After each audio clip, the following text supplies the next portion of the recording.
10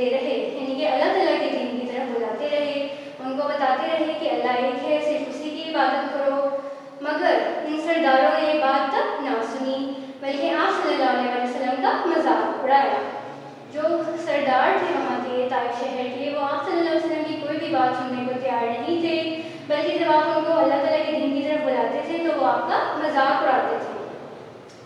آپ صلی اللہ علیہ وسلم جب واپس آنے لگے تو ان سرداروں نے شہر کے اوباش لڑکوں کو آپ صلی اللہ علیہ وسلم کے پیچھے لگا دیا۔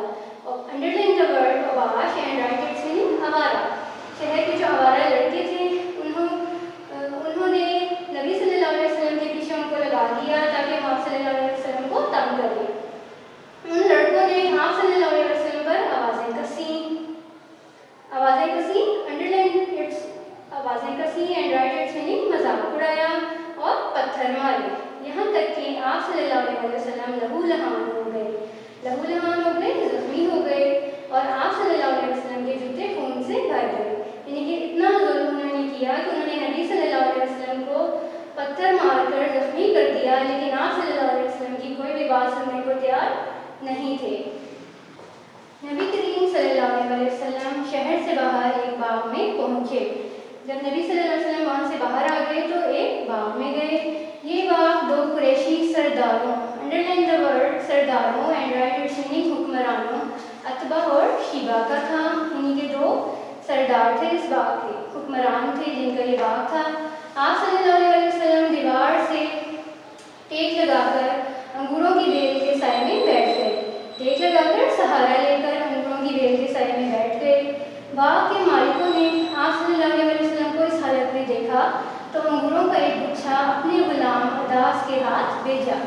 ان کے جب عتبہ اور شیبہ نے دیکھا کہ نبی صلی اللہ علیہ وسلم باغ میں بیٹھے ہیں تو اس نے اپنے غلام اداس کے ہاتھ آپ صلی اللہ علیہ وسلم کے لیے انگوروں کا ایک گچھا بھیجا۔ اداس جب گچھا آپ صلی اللہ علیہ وسلم کے پاس لایا تو آپ صلی اللہ علیہ وسلم نے بسم اللہ پڑھ کر انگور کھانا شروع کیے۔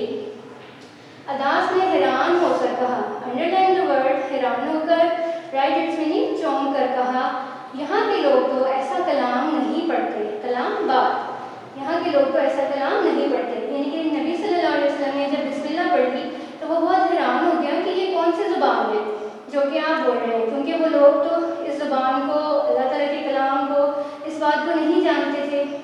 ہم مسلمان ہیں اور ہم کوئی بھی کام کرتے ہیں یا کوئی کھانا پینا شروع کرتے ہیں یا کسی بھی کام کو کرنے سے پہلے ہم بسم اللہ پڑھتے ہیں، تو وہ لوگ حیران ہو گئے یہ دیکھ کے۔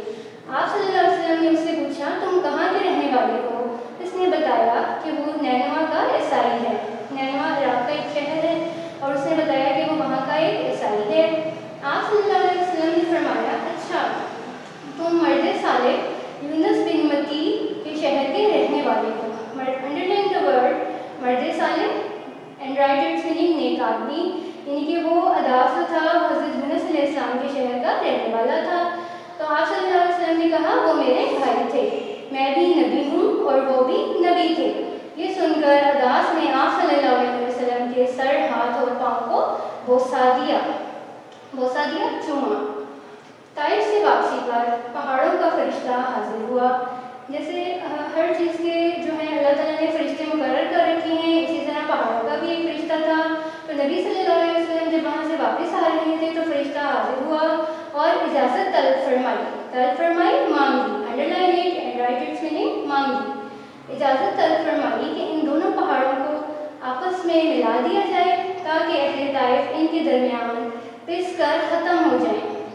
انڈرلائن دا ورڈ پس کر اینڈ رائٹ اٹس میننگ کچل کر، یعنی کہ طائف والوں نے آپ صلی اللہ علیہ وسلم کو زخمی کیا تھا، لہو لہان کیا تھا، اتنی تکلیف پہنچائی تھی، اس لیے اللہ تعالیٰ نے پہاڑوں کے فرشتے کو بھیجا کہ وہ جا کر کہے کہ اگر آپ صلی اللہ علیہ وسلم حکم دیں تو ان دونوں پہاڑوں کو آپس میں ملا دیا جائے تاکہ طائف والے ان کے درمیان پس کر ختم ہو جائے۔